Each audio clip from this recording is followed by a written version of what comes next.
The Honourable Leader of the Opposition. We need a plan for our security, safety, and our economy. A Canada First plan. But for months now, Mr. Trump has been threatening tariffs. Here we are today without a plan. The big plan is a Zoom call, Mr. Speaker. There's no plan to reverse the liberalization of drugs that has gotten Americans so worried. There's a lot of chaos that our Prime Minister has caused at the borders. There's no plan to cut the taxes that are harming our economy during these uncertain times. Where is the Canada First plan? The Right Honourable Prime Minister. Mr. Speaker, I had a good call with Donald Trump last night. I underscored that we've been working together for decades to create prosperity on both sides of the border. We must work together. That is how we can meet challenges together and create prosperity for all. We will always defend Canadian jobs, Canadian workers, and Americans too. We will do this in a nonpartisan way. We will work as a team. That's what works in teamwork, nonpartisanship. I've spoken with the Premiers Ford and Legault. We will all continue to work together to defend Canada. The Right Honourable Leader of the Opposition. Right, but apparently the call didn't work because just a few minutes later, President Trump threatened Canada with tariffs. The same goes for softwood lumber and Buy America. For 9 years now, our Prime Minister has not gotten any gains for Canada. And now he's admitted that he broke our immigration system. There are 700 foreign students who need to leave Canada within a year. They can illegally cross south into the United States, which would be a huge issue. What is the Prime Minister's plan to fix the immigration system that he broke? The Right Honourable Prime Minister. Mr. Speaker, there are international students who come from everywhere in the world to study in Canada. They're in Canada during their studies. At the end of their studies, they return to their countries of origin. That is what happens in the majority of cases, an overwhelming majority of cases. And we do have a system for when people do not return to their countries. Our immigration system does help us address current challenges. We have reduced immigration to Canada recently in order to give our economy a chance to catch up.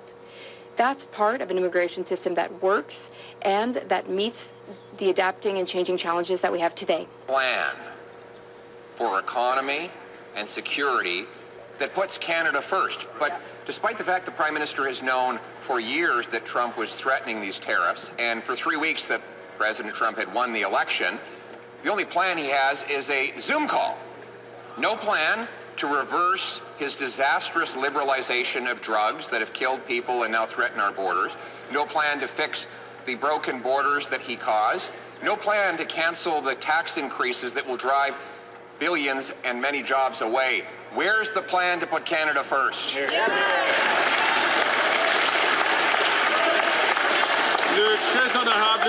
The Right Honourable Prime Minister. Instead of panicking and falling back on slogans like the Leader of the Opposition, we rolled up our sleeves and we're getting to work.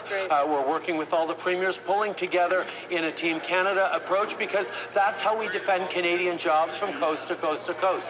I spoke with Donald Trump yesterday evening, talked about how important it was for us to work together to solve some of the challenges we're facing as a continent, as countries, but also work to grow our economy, protect our workers on both sides of the border. This is the responsible, methodical approach we're taking as we move forward, while our opponent falls back on slogans and fear. The Honourable Leader of the Opposition.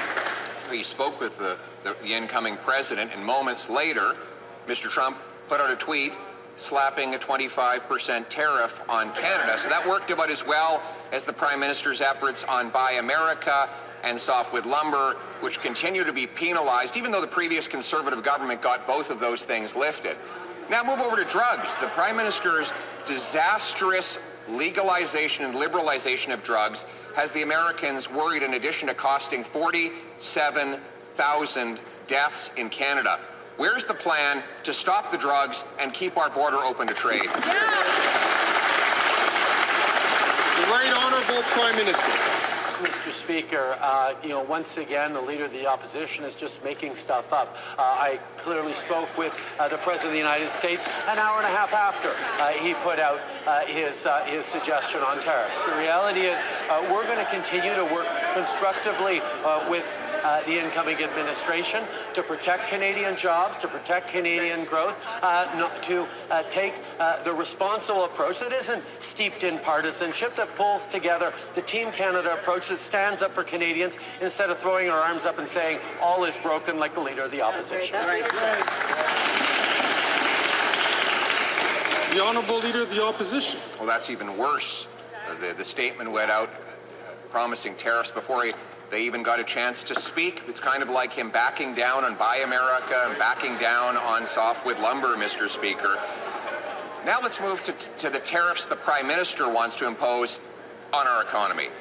Quadrupling the carbon tax to 61 cents a litre would cripple our economy. New tax increases on work and energy would do likewise, sending hundreds of billions of dollars south of the border. Now that Canadians are facing this economic crisis, will he at least cancel his plan to hike taxes so we can save jobs? The Right Honourable Prime Minister. Speaker, we see once again the Leader of the Opposition flailing and inventing stuff to try and fit his preferred attacks into his priorities. The reality is we're going to continue to work constructively with the incoming administration to do what Canada and the U.S. have always done, create prosperity together, protect jobs on both sides of the border as we grow the economy. When it comes to drugs, Mr. Speaker, we've taken serious steps on that and we'll continue to. But the Leader of the Opposition is suggesting he wants to recriminalize marijuana. Let him just say that. That's right.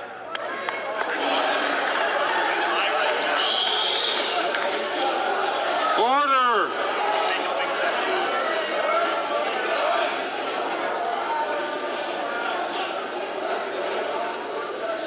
You're asking your caucus if that's right?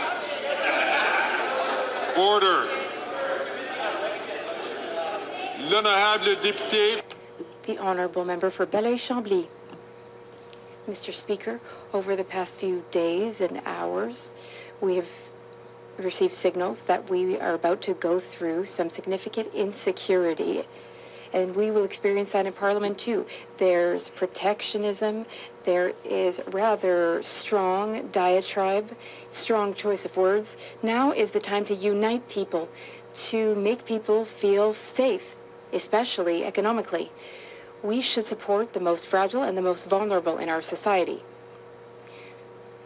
The Prime Minister, is he willing to reconsider his rebate plan so that seniors can feel that they are economically and financially secure? The Right Honourable Prime Minister. Mr. Speaker, Canadians are struggling to make ends meet. We're aware of that. That's why we're offering a tax break to everyone for the next few months on groceries, on clothing for children, on all sorts of items that Canadians buy regularly. We're also looking into ways to acknowledge that workers in this country have carried a heavy burden the past few years. They have protected our economy. We want to protect the economy. We want to protect them and their loved ones. We want to acknowledge the hard work of hardworking Canadians. The Honourable Member for Belleuil-Chambly. Mr. Speaker, before today's workers, other workers came before them. Workers who worked all their lives, who paid taxes all their lives, and who have no other option. The government is giving checks to people who don't need them, and the government is not giving checks to those who need them the most. Would the Prime Minister agree to decrease the salary and give the extra money to those who need it and to seniors? The Right Honourable Prime Minister. Mr. Speaker, all Canadians are struggling in different ways. That's why we're investing in creating more daycare spaces. We're also investing through the Canada Child Benefit, which is increasing every year. We're also trying to help seniors. We're helping these seniors through dental care. We're helping seniors by increasing the guaranteed income supplement. We did so by 10%. And we also increased the OAS for those over 75. We want to help all Canadians, especially hardworking ones who are also struggling, and that's why we will be going ahead with this initiative. Donald Trump's threats of tariffs could threaten hundreds of thousands of Canadian mortgage-paying jobs. The only thing a bully responds to is strength. So where is our plan to fight back? Where is the war room? Where is a concrete plan to bring our issue before CUSMA?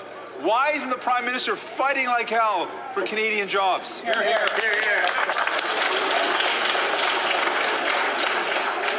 The Right Honourable Prime Minister. Mr. Speaker, rather than panicking, we're engaging in constructive ways to protect Canadian jobs like we have before. I don't think the idea of going to war with the United States is what anyone wants. What we will do is stand up for Canadian jobs, as we have before, as we will continue to. Stand up for the prosperity we create when we work together. Stand up for the challenges that we're facing, that we're protecting Canadians from. There is work we can do together. That is the work we will do, seriously, methodically, but without freaking out the way the leader of the NDP seems to be.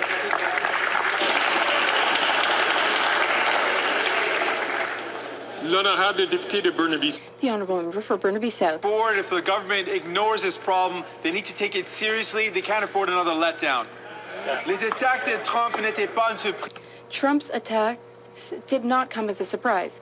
We saw the writing on the wall. But the Prime Minister prefers to turn a blind eye, and he's been saying that everything is going fine. Meanwhile, thousands of Canadian jobs are at risk. Why hasn't he done anything about Donald Trump's threats? The Right Honourable Prime Minister.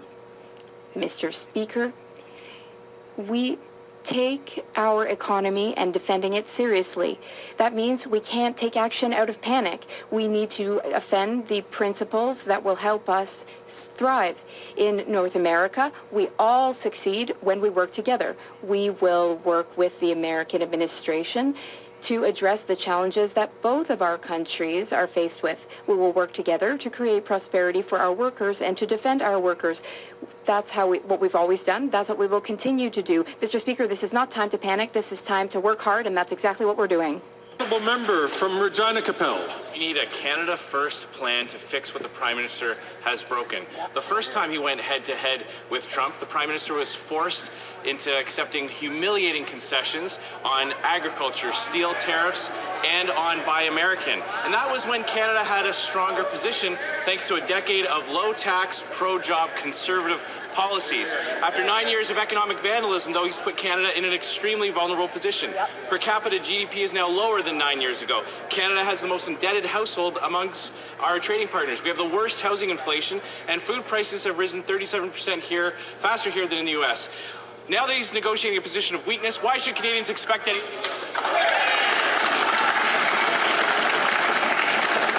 The Honourable Parliamentary Secretary to the Minister for Export Promotion and International Trade. Mr. Speaker, I want to be clear. We will always be there to protect Canadian workers and Canadian businesses. We have been there for Canadians before when we renegotiated NAFTA. I remind the member opposite that it was the Conservatives who wanted us to capitulate during that time. But we stood strong, and that's a testament to the facts. Canada-U.S. trade is at an all-time high last year of $1.3 trillion. Canada places the highest priority on trade and the integrity of our shared border. Mr. Speaker, we look forward to working with the incoming administration.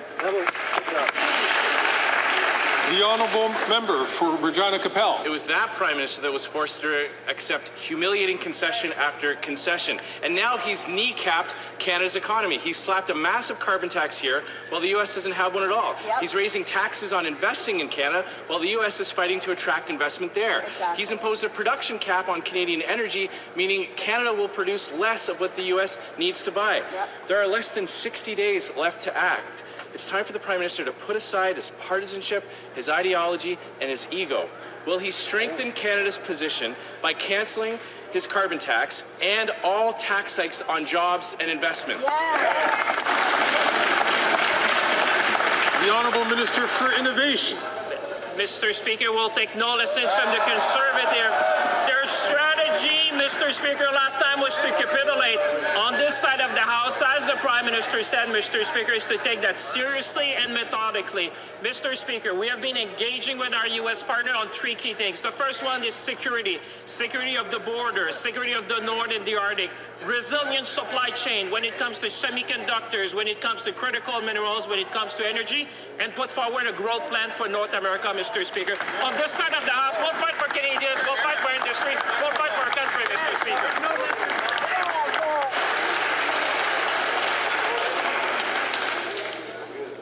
The honourable member for Thornhill. Everywhere we look, we find more evidence of economic carnage, and now we're up against the biggest economic and security superpower, and this government has no plan. We need a Canada First plan to fix what the Prime Minister broke. When he took office, our GDP per capita was 81% of the US's. Now it's fallen to 73%. It's a made-in-Canada problem, and it's not about vibes. It's driven by higher taxes, higher spending, higher regulation, and this government's economic vandalism. Faced with the threat of tariffs, when are they going to stop the vandalism and start fixing the crisis so Canadians have a chance? The Honourable Parliamentary Secretary to the Deputy Prime Minister, Minister of Finance. Mr. Speaker, when the Conservative Party of Canada wanted us to back down during the last round of NAFTA negotiations, we stood up for Canada. We stood up for Canadian workers. We stood up for the steel workers in Canada, Mr. Speaker. We stood up for Canadian auto workers. We stood up for our farmers and agricultural workers, Mr. Speaker. They want to know what the plan is. We plan on doing it again and getting a win-win for Canada and the United States.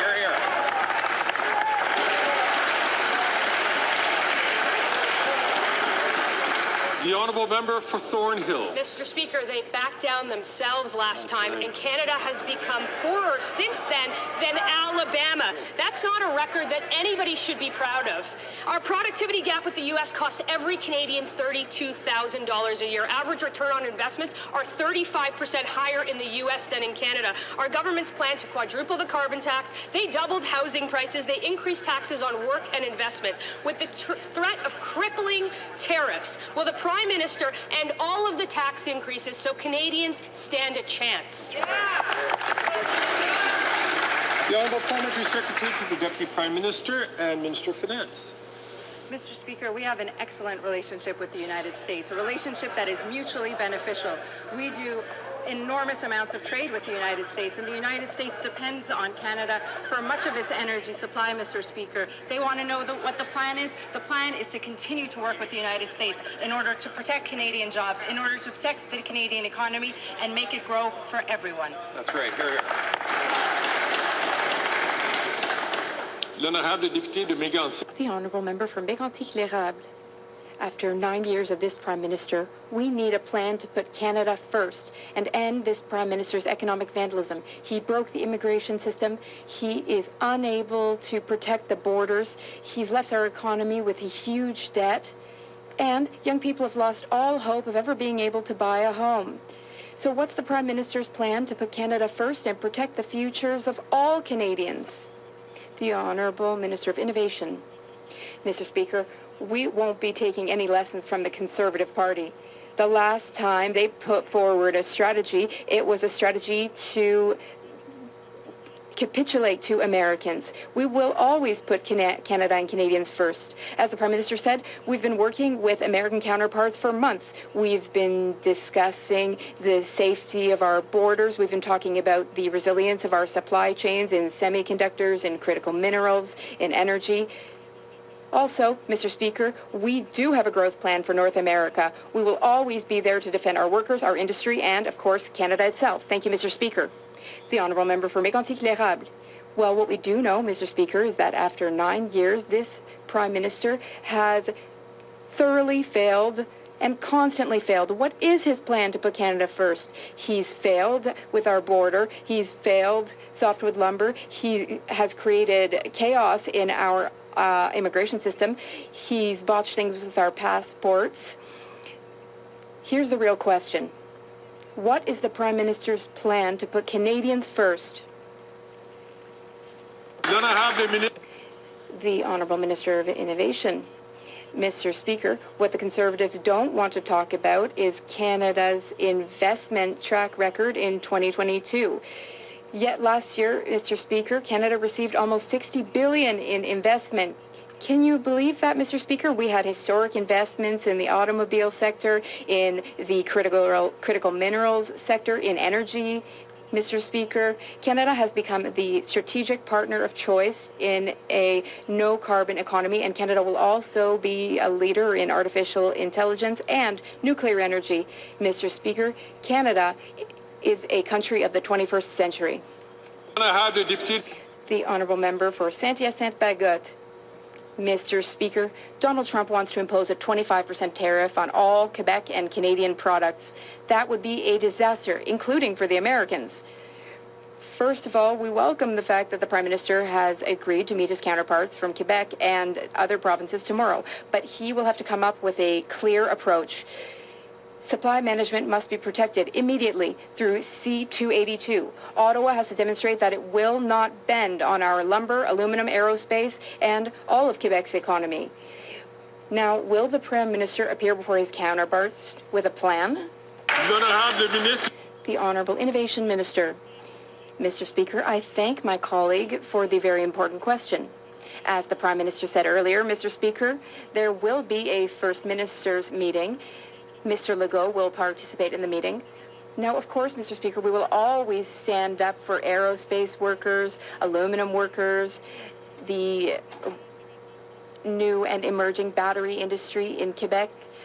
Mr. Speaker, we cannot panic. It's not the time to panic. It's the time to highlight Canada's advantages and ensure that we are defending all of our sectors and all of our workers.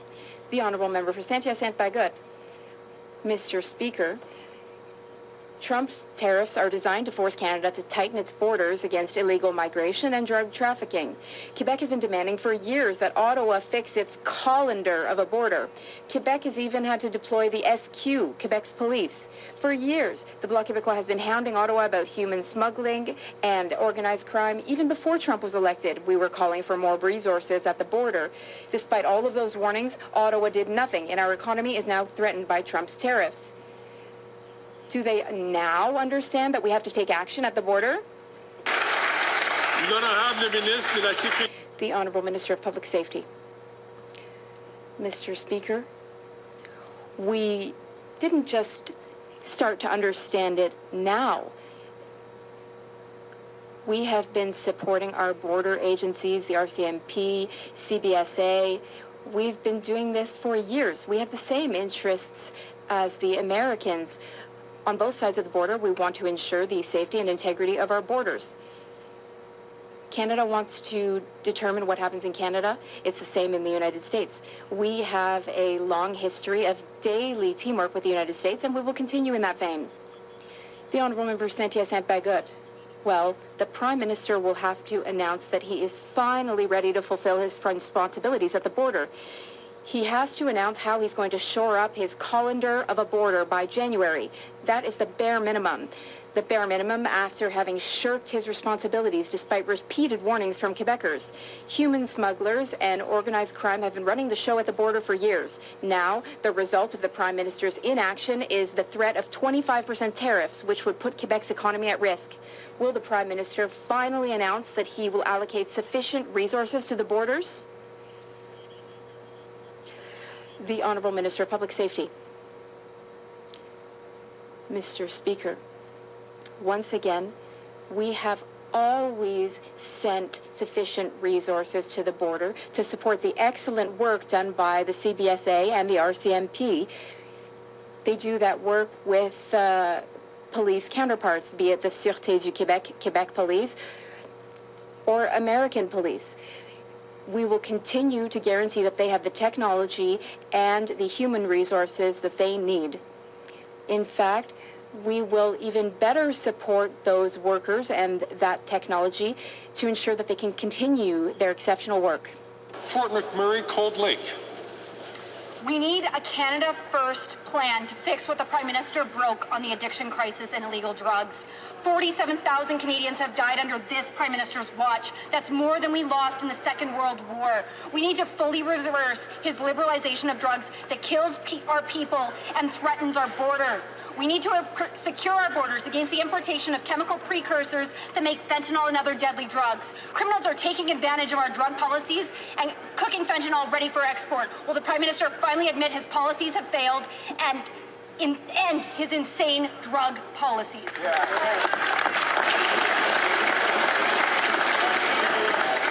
The Honourable Minister for Mental Health and Addictions. Mr. Speaker, every life lost due to the illicit toxic drug supply in this country is a tragedy for families and for communities. Mr. Speaker, on this side of the House, we've invested over $1 billion in treatment, prevention, harm reduction to save lives. We've worked with our U.S. counterparts on precursors, and we will continue to do the work to save lives based on evidence, based on health care, and based on protecting those who need help the most. We will not look away, Mr. Speaker.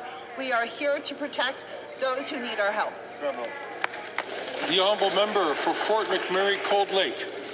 That's not a plan. We need a Canada First plan to fix what the Prime Minister broke on the addiction crisis and illegal drugs. There's been a 200% annual increase in drug deaths under his watch. We need to fully reverse his liberalization of drugs, ban the drugs, prosecute every trafficker, secure our borders against drugs and chemical precursors like that are making fentanyl and other deadly drugs. We need treatment and recovery so we can bring our loved ones home drug-free. Will the Prime Minister finally act in the interest of Canadians and fully reverse course on his radical liberalization of drugs? The Honourable Minister for Mental Health and Addictions. Mr. Speaker, on this side of the House, we will lead with compassion, we will lead with health care, and we will lead with evidence. Mr. Speaker, since 2015, we have been investing in the treatments and the pathway that means the most to those whose lives we need to save. On that side of the House, Mr. Speaker, they cut the drug treatment fund by 2/3. When they cut the CBSA, they cut the drug checking laboratories. They don't protect Canadians. They don't address the illicit drug supply, and they don't understand that people need health care and help, and they need our compassion. Shame on them, Mr. Speaker.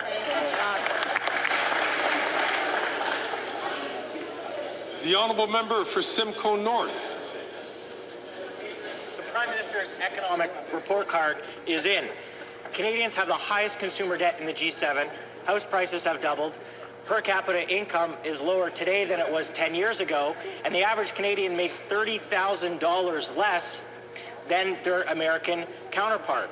All as a result of this Prime Minister's economic vandalism. And in the face of economic uncertainty and global trade imbalances, this Prime Minister's plan is to increase taxes on job creators, entrepreneurs, and farmers. Will he enact a Canada First plan and stop these tax increases to keep our jobs and investment at home? The Honourable Parliamentary Secretary to the Deputy Prime Minister and Minister of Finance. Maybe that Conservative member missed the memo. We're actually taking federal taxes off, Mr. Speaker. We're taking the GST off of everyday goods in order to help Canadians.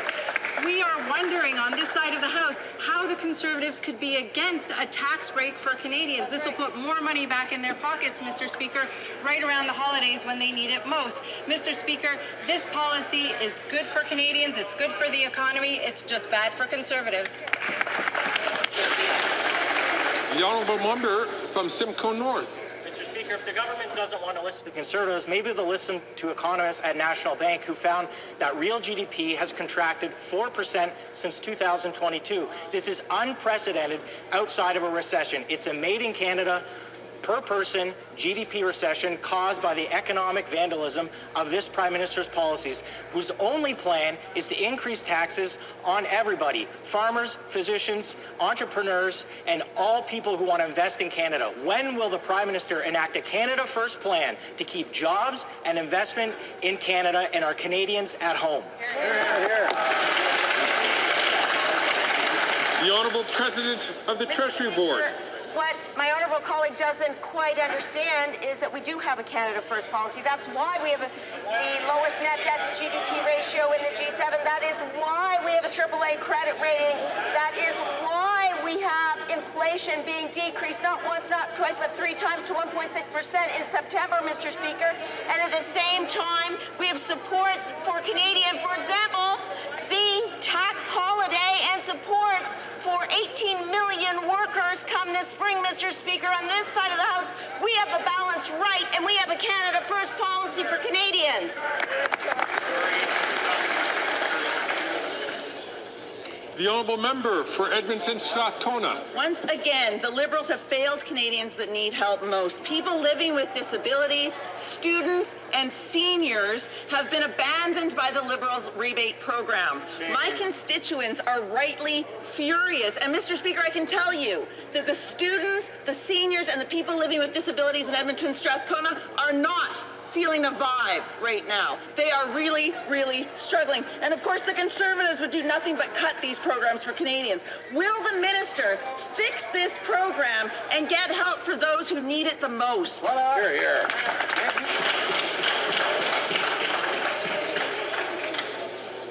The Honourable Parliamentary Secretary to the Minister of Finance.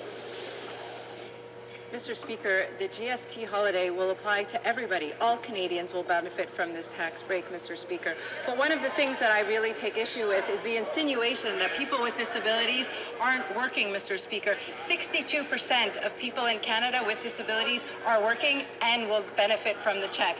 There are 1 million seniors in Canada that are working and will benefit from this check, Mr. Speaker. Canadians are working hard and they deserve a break. The honourable member for Courtenay Alberni. That's not all Canadians, Mr. Speaker. Seniors and students in Courtenay Alberni are being left high and dry with the high cost of living. They're living on tight budgets and deserve a helping hand. Instead of helping, the Liberals decided to exclude seniors and students from their $250 rebate. They're letting people down again. Conservatives, they only want tax breaks for their rich CEO donors and big corporations who gouge Canadians at the grocery till. Will the Liberals fix their mistake and ensure seniors, persons with disabilities, and students get the rebate? Yes. The Honourable Parliamentary Secretary to the Deputy Prime Minister, Minister of Finance. Again, Mr. Speaker, I take issue with the insinuation that persons with disabilities don't work in this country. 62% of persons with disabilities will benefit from this rebate because they are working hard. Over 1 million seniors right across Canada are working and will benefit from this check, Mr. Speaker. And all Canadians, without exception, are going to benefit from the tax holiday that we just announced. We're there for Canadians and will always be there to have their back. The honourable member for Kitchener-Conestoga. Mr. Speaker, the Conservatives spend their time amplifying anger and fanning the flames of division without offering specific solutions. In contrast, last week our government announced measures to support Canadians during the holiday season and into the new year. Could the President of the Treasury Board provide more details about our plan to help Canadians save money this holiday season and beyond?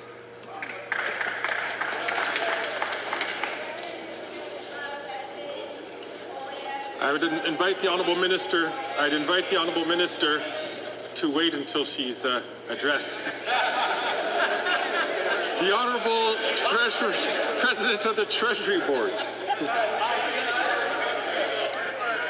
Mr. Speaker, whether it is $10 a day childcare, increases to GIS and OAS, or the Canada Child Benefit, on this side of the House, we are always there to support Canadians. For example, with last week's announcement of a tax holiday on essential goods, clothing, diaper, food, Mr. Speaker, as well as cash back for 18 million workers, Mr. Speaker.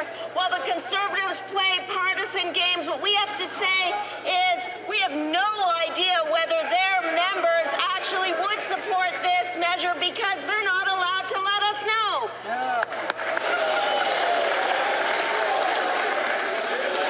And I encourage all members not to take the floor unless they are addressed by the chair.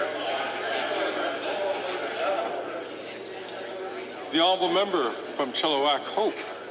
After 9 years, we need a Canada First plan to fix what this Prime Minister has broken. Our standard of living has plummeted compared to the United States. The last thing Canada needs is a capital gains tax hike on our farmers, doctors, home builders and small businesses, but that's exactly what this Prime Minister is proposing. His tax hikes will drive investment, jobs, doctors and food production out of this country at a time when we can least afford it. With the threat of U.S. tariffs on the horizon, why won't the Prime Minister stop making things worse and cancel his reckless tax increases on Canadian jobs and investment? The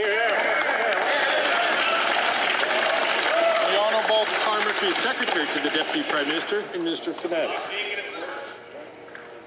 It was this Liberal government that reduced taxes on the middle class not once, but twice, Mr. Speaker, and the Conservatives opposed that measure on both occasions.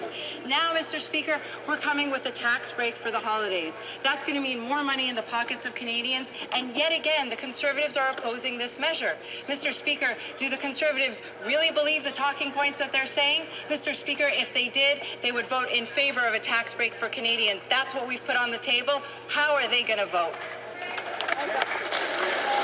The Honourable Member for Chilliwack Hope. Taxing farmers drives up food costs. Taxing doctors means it's harder to find one. Taxing home builders means fewer homes. Taxing small businesses means fewer paychecks. Raising capital taxes means less investment in the tools we need to halt the decline in our standard of living. Jobs and livelihoods are on the line. With the threat of U.S. tariffs coming down the tracks, will the Prime Minister give Canadian workers a fighting chance by cancelling his destructive tax increases on jobs and investment? Common sense. The Honourable Minister for Innovation. Mr. Speaker, I like very much the member, but let me inform him about a couple of things. Mr. Speaker, when it comes to jobs and investment, Canada received the largest investment in Onta's history, Mr. Speaker, $19 billion, the largest investment in 75 years. Canada also received the largest investment in Dow Chemicals history, 127 years, Mr. Speaker, an investment of $10 billion in Alberta. Mr. Speaker, we received the largest investment in 139 years of BHP in Saskatchewan, Mr. Speaker, $22 billion. Canada is the envy of the world, Mr. Speaker. Let's talk up Canada and stop saying things.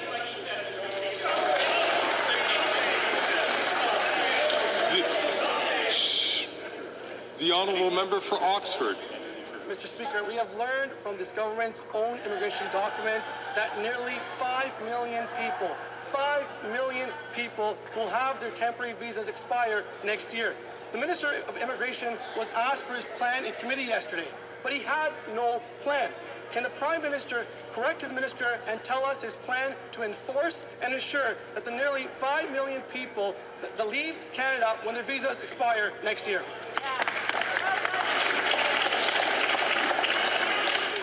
The Honourable Minister for Immigration, Citizenship and Refugees. Let's examine the latest round of hysteria from the Leader of the Opposition, Mr. Speaker. We're talking about 4.9 million documents that apply, sometimes many to one person. These are tourists. These are people, the vast majority of whom leave the country, including artists that come to this country, including Bruce Springsteen and others. Meanwhile, when people's visas expire, Mr. Speaker, they are expected to leave. If they are not, they will be removed. At the same time, the Leader of the Opposition is walking around with the member of Edmonton Millwoods promising not to deport people.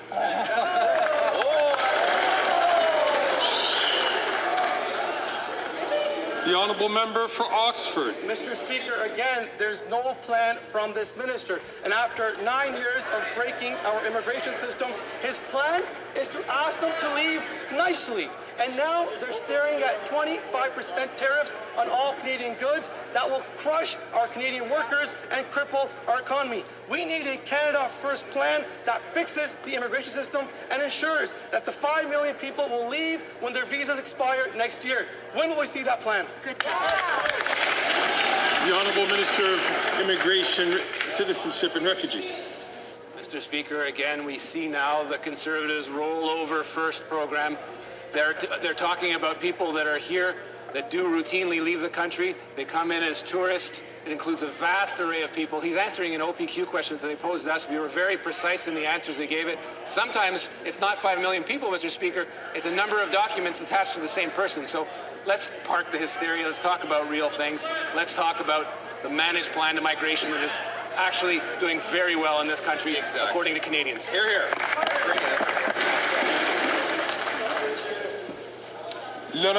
The honourable member for Rivière du Nord. It's good timing today for tackling organized crime in our cities and at our borders. Let's hit the bad guys where it hurts, in their wallet. The Bloc Québécois has tabled Bill C-420 to establish a registry of criminal organizations. Above all, we propose to reverse the burden of proof on criminal revenues. We propose to allow law enforcement agencies to freeze or seize gang members' assets if they're unable to prove that they were not acquired through crime. Will the government support us, and what do they think of this? The Honourable Minister of Public Safety. Mr. Speaker, we are always open to supporting good ideas, to support our law enforcement to fight against organized crime.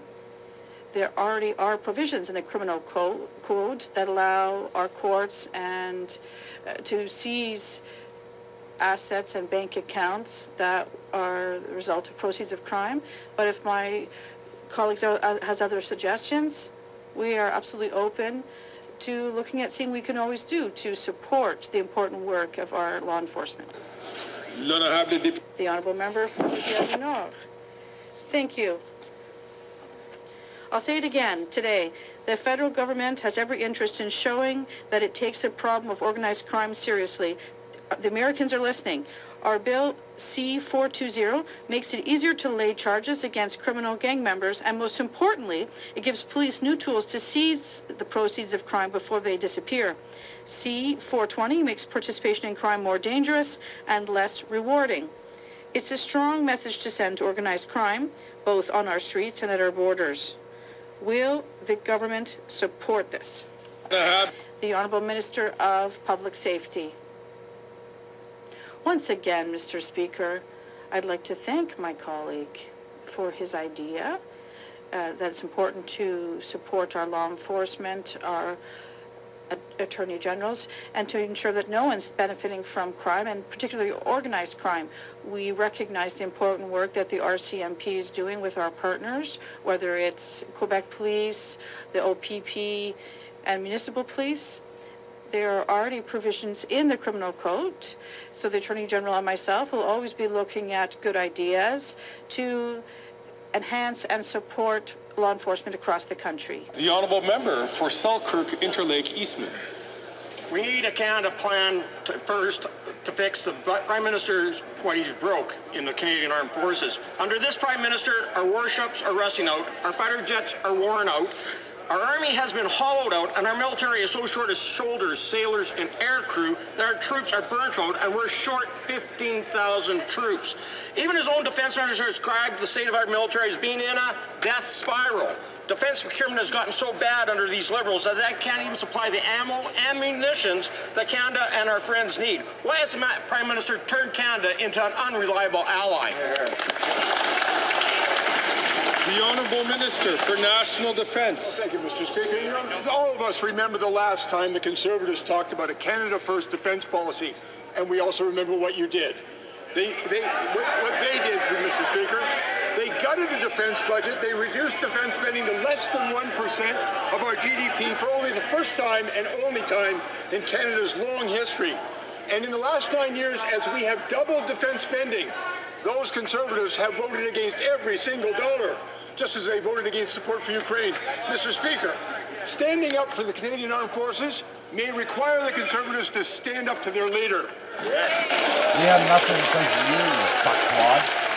Our country's in shambles because of you. The honourable member for Selkirk Interlake Eastman. Well, we know, Mr. Speaker, that this minister loves to fudge the numbers, and in reality, the former Conservative government bought 5 C-17 Globemasters, 17 new Hercs, 15 Chinook helicopters, 100 Leopard tanks, modernized the Auroras and Halifax-class frigates, and fought alongside our American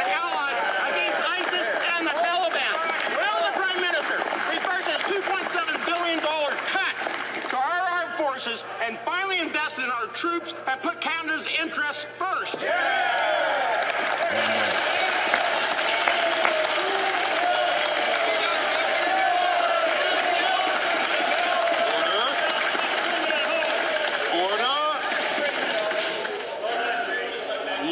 Minister for National Defense. And we also remember when the conflict in Afghanistan ended, they gutted the defense budget $2.5 billion away from it and reduced it for the only time in our history to less than 1%. Mr. Speaker, I have many conversations with members of the Canadian Armed Forces, and they have never told me what they need is another vacuous slogan.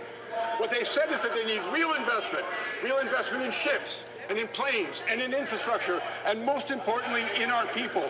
And every time we have come before this House and asked for the money for those investments and for those people, they voted against it. We never asked any of you dumb fucking retards. Like countries in shambles. We could be hit any time. We could be hit any time. And you guys don't even give a shit. We have nothing. No air, no land, no sea. Sit down, retire, and shut the fuck up. Order.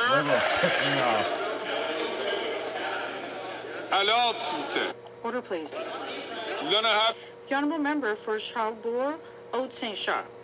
Mr. Speaker, the Prime Minister has demolished our armed forces by making poor decisions and not investing enough. He announced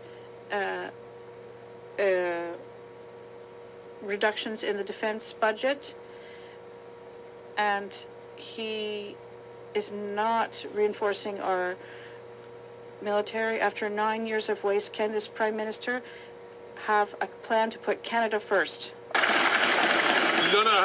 The Honourable Member. And our plan. We need all this in English. Like, our translator can't even understand French or English. Like, fuck's sakes, man. These liberals are so corrupt. Liberals jail. Support the Canadian Armed Forces and our plan for investment. But what we know, Mr. Speaker, is that when it comes time to stand up for our allies and to stand up for what we care about in the world, the Conservative members of Parliament stand down. When it came to supporting Ukraine last year with the Canadian Free Trade Agreement with Ukraine, what did they do? They voted against it, Mr. Speaker. They delayed it in the House of Commons. Mr. Speaker, on this side of the House, we actually stand for the values that we care about, and we stand up for people that we care about. We don't just sit down and stand down because our leader told us so. Thank you, Mr. Speaker. Really? Look what happened in Montreal. Did you care about that? What happened with our homeless people? Do you care about them? Sit down and shut your mouth and be ready to go to jail. That's the rest of them. The Honourable Member for Madawaska, Restigouche. Thank you, Mr. Speaker. The holiday season is just before us, and we know it's often a very costly time for Canadians. Our measures have put our economy in an enviable position with respect to other G7 countries, but many households are still having a hard time making ends meet. This has a direct impact on communities. Can the Minister share with us why the Conservative leader should give his caucus members a voice, let them speak for their constituents, and vote in favour of a plan to put more money back in the pockets of Canadians? The Honourable Minister of Veterans. Thank you, Mr. Speaker. Sorry, everybody, if you're hearing a little bit of noise, I'm just making a coffee. It's going to be a long day and a long night for me. Please like and subscribe if you want to support the channel. I'd like to thank the Honourable Member for his question. And unlike the leader of the Conservative Party, who believes in cuts and austerity, we believe on this side of the House in supporting Canadians. And that is why we announced a tax vacation. We want to make sure that Canadians will have the opportunity it'll help them buy diapers and toys, books, and other necessities. We'll always be here to support Canadians across our country. You want to support Canadians across our country? Axe the goddamn tax and go to fuck to jail. Sorry, everybody, I'm really upset about this liberal BS, especially what happened last night. Trump's 25% tariffs on us. Like, this is not good for Canada. Not good at all. The honourable member for Calgary Forest Lawn. This desperate Liberal NDP government is bribing Canadians with a pricey gimmick. This temporary 2-month tax trick takes pennies off potato chips, yet adds more than $6 billion on top of this Prime Minister's inflationary deficit. Even the Prime Minister admits every extra dollar he puts into these handouts, it fuels inflation further. Instead of pennies off Pringles, call a carbon tax election now, so common sense Conservatives can axe the tax for good. The Honourable Parliamentary Secretary to the Deputy Prime Minister and Minister of Finance. This Liberal government reduced taxes on the middle class on 2 occasions, and the Conservative voted against it. Now we're giving a tax break, a tax holiday to all Canadians at a time when they need it most, Mr. Speaker, and the Conservatives are calling it a gimmick. Actually, the Conservative leader is trying to play the Grinch that stole Christmas, Mr. Speaker. We know that this is good policy. It's good for Canadians. No, because this is a gimmick. Watch, I'm telling you, wait till February 15th. Everything that they're untaxing right now, we're going to see triple, probably quadruple, like probably 70 to 80% more what we're paying right now. This is very serious, like really serious, especially with that 25% tariff on Canada right now. This is bad. This is very bad. It's good for the economy. It's good for our small businesses. It's just bad for the Conservatives. The honourable member for Calgary Forest Lawn. While scurvy makes a comeback, that member's bragging about taking taxes off of candy and booze, while 2 million Canadians are visiting a food bank in a single month, and 1 in 4 Canadians are skipping meals because of this Prime Minister's carbon tax scam that's making Canadians poorer. The Finance Minister says they're just having a vibe session, that she can fix it by taking pennies off of cheese puffs. If Liberals really want to feel the vibe of Canadians, call a carbon tax election so we can axe the tax for good instead of taking chump change off of chips. Yeah. I like that guy. The Honourable Parliamentary Secretary to the Deputy Prime Minister and Minister of Finance. Canadian mothers and fathers want to understand why the Conservatives want to take away their $10 a day childcare. Young Canadians who want to buy a... No, parents these days want to know, why aren't you axing the taxes? We don't care about $10 a day. Just axe the tax, but axe the tax. Home want to understand why Conservatives want to take away investments that will build 750,000 new homes, Mr. Speaker. And all Canadians want to understand why the Conservatives oppose a tax break, a tax holiday for all Canadians, which will leave more money back in their pockets, Mr. Speaker. It's time the Conservatives come clean. They're against policies that help Canadians. They're against policies that will help our economy. They're just in it for themselves. No, that's the Liberals, bud. Are the Conservatives in charge right now? Do we have a carbon tax in Canada because of the Conservatives? Our beautiful country is burning and ripping apart. Is that the Conservatives' fault? Did the Conservatives let all these immigrants in? No, yous did. Jail time. Jail, jail, jail, jail. PM, PP for PM. The Honourable Member for Louis Saint Laurent. Mr. Speaker, this government's latest tax trick is not going to work. The people don't trust this Liberal trick. The Journal de Montréal said these 2 restructuring measures have no long-term vision. They're likely to have a minimum impact on a certain number of people at an extremely high cost of $6.3 billion. I wonder how this decision was made. Do you know who said this, Mr. Speaker?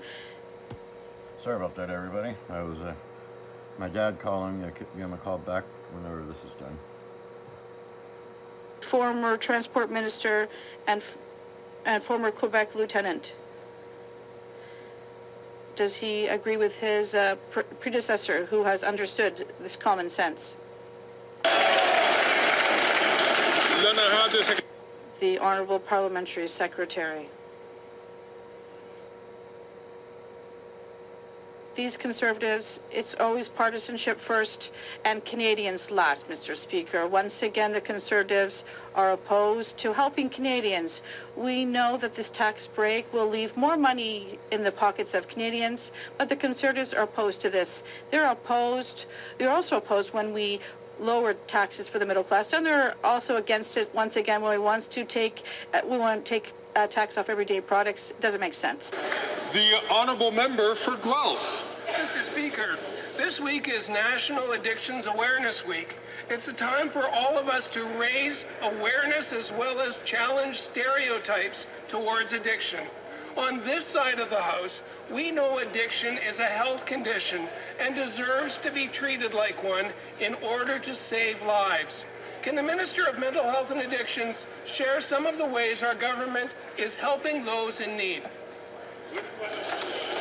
The Honourable Minister for Mental Health and Addictions. Mr. Speaker, since 2017, our government has committed over $1 billion to support the work with provinces and territories to save lives and address those who struggle with addiction.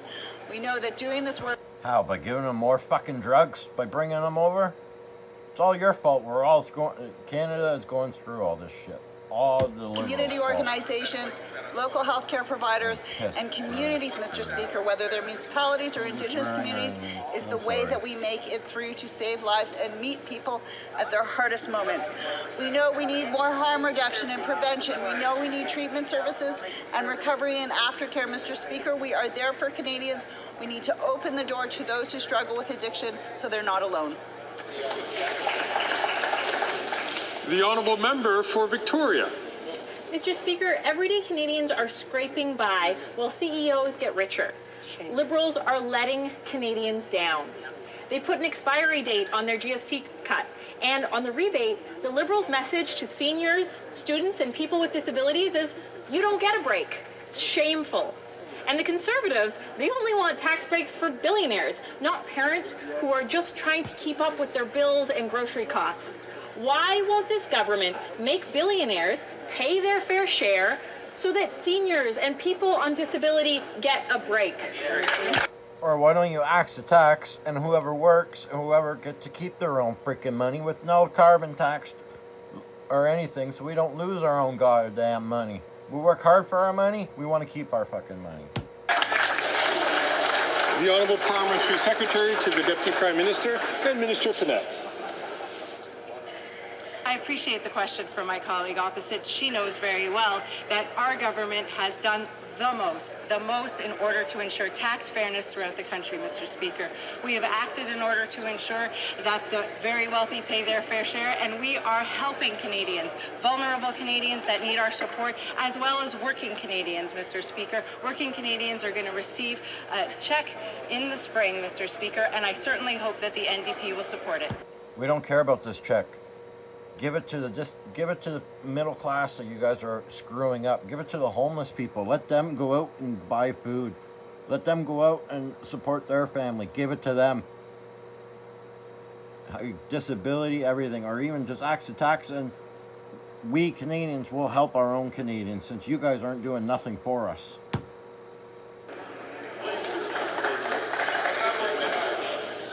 The Honourable Member for Timmins James Bay.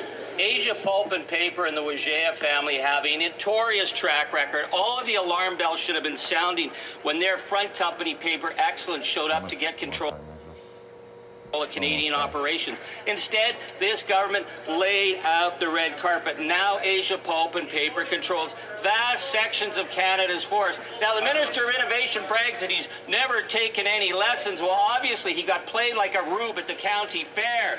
Why did this government abandon our workers, sell out our forests, and what are they going to do? Sit down with your Palestinian fucking pin. You're in Canada. You should be wearing a fucking Canadian pin. Not a watermelon. Canadian pin.